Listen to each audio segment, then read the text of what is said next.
ہمارے ہاں چھوٹی چھوٹی باتوں کو لے کے ساتھ ساتھ نسلوں تک لڑائی جھگڑے جو منع کیا ہے کہ آپ لوگوں سے سوال نہ کریں، مانگے نہ. ٹھیک ہے، وہ ایک الگ بات ہے، سوال کرنے لگ جاتا ہے. یعنی اگر انسان اپنی آمدنی کے اعوذ باللہ من الشیطان الرجیم بسم اللہ الرحمن الرحیم. کل آپ کے سامنے ایک حدیث حضرت ابو ذر رضی اللہ تعالیٰ عنہ کے حوالے سے پیش کی تھی، جس میں ابو ذر رضی اللہ تعالیٰ عنہ فرماتے ہیں کہ مجھے نبی صلی اللہ علیہ وسلم نے 7 باتوں کا حکم دیا، جن میں سے 2 باتیں کل کے درس میں بیان کر دی تھیں.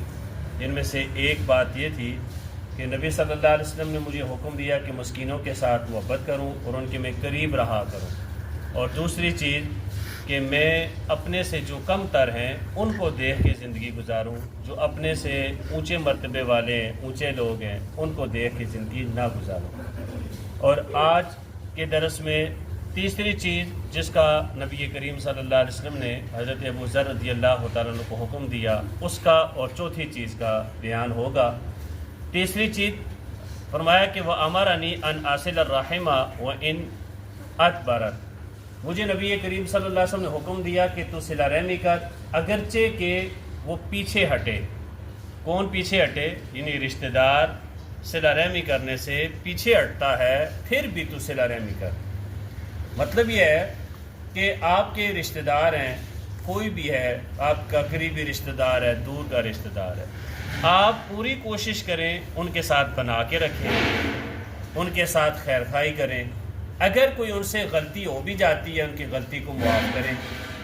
ہمارے ہاں چھوٹی چھوٹی باتوں کو لے کے ساتھ ساتھ نسلوں تک لڑائی جھگڑے، فتنے فساد اور نفرت کی دیواریں کھڑی کر دی جاتی ہیں. باقاعدہ اللہ معاف فرمائے کہ والدین بچوں کو بتا کے جاتے ہیں فلاں تیرا دشمن ہے، دیکھنا اس سے بچ کے رہنا، اور وہ میرے ساتھ ساری زندگی نہیں بولا، اب تو نے بھی اس کے ساتھ ساری زندگی نہیں بولنا. یعنی یہ دعوت غلط ہے، یہ طریقہ کار غلط ہے. ایسا نہیں، بلکہ اللہ کے رسول نے فرمایا تو صلہ رحمی کر، اگرچہ کہ تیرے رشتہ دار صلہ رحمی سے پیچھے بھی ہٹتے ہیں تو. اور چوتھی چیز کا حکم دیا وَأَمَرَنِي أَنْ لَا أَسْأَلَ أَحَدًا شَيْئًا، کہ مجھے حکم دیا اللہ کے رسول نے کہ میں کسی سے بھی کوئی سوال نہ کروں. سوال کیا ہے؟ کچھ چیزیں نہ مانگوں کسی سے. کوئی روپیہ پیسہ مانگنا ہے بغیر ضرورت کے، کسی سے ڈیمانڈ کرنی ہے، سوال کرنا ہے. انسان بعض دفعہ اپنی خواہشیں پوری کرنے کے لیے اپنی ضرورت سے زیادہ سوال کرنے لگ جاتا ہے. یعنی اگر انسان اپنی آمدنی کے ماتحت رہے، اپنی جتنی آمدنی ہے اسی کے حساب سے اپنے اخراجات بنائے تو انسان کے لیے مشکل نہیں ہے.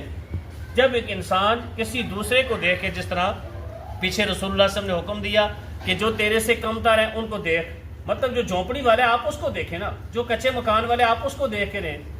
آپ کے پاس کپڑے ہیں، جوتے ہیں، آپ اس کو دیکھیں جن کے پاس پھٹے پرانے کپڑے جوتے پہنے ہیں، آپ اس کو دیکھ کے زندگی گزاریں گے، آپ کو تسلی ملے گی، حوصلہ ہوگا، آپ کو زندگی گزارنے کا مزہ بھی آئے گا. جب آپ یعنی کہ کسی اونچے والے کو دیکھ کے زندگی گزاریں گے تو ظاہر بات ہے پھر آپ لوگوں سے پھر مانگیں گے اور فضول مانگیں گے اپنی خواہشیں پوری کرنے کے لیے. تو اس لیے اللہ کے رسول صلی اللہ علیہ وسلم نے لوگوں سے مانگنے سے بھی سوال کیا ہے، جو منع کیا ہے کہ آپ لوگوں سے سوال نہ کریں، مانگے نہ. ٹھیک ہے، وہ ایک الگ بات ہے کہ جو سوال کرتا ہے تو آپ چلو اس کو ڈانٹے نہ یا نہیں، آپ اس کو برا بھلا نہ کہ، لیکن لوگوں کے سامنے جا کے ہاتھ پھیلانا، ان سے بھیک مانگنا یا اپنی ضرورتیں پوری کرنے کے لیے لوگوں سے جا کے مطالبے کرنا، یہ کسی صورت پر بھی جائز نہیں ہے. اللہ تعالیٰ سے دعا ہے اللہ تعالیٰ ہمیں دونوں باتوں کے اوپر عمل کی توفیق عطا فرمائے. ایک بات یہ کہ ہم صلہ رحمی کریں، اور دوسرا لوگوں کے سامنے بھیجا ہاتھ نہ پھیلائیں. اللہ مجھے اور آپ کو عمل کی توفیق عطا فرمائے. وآخر دعوانا ان الحمدللہ.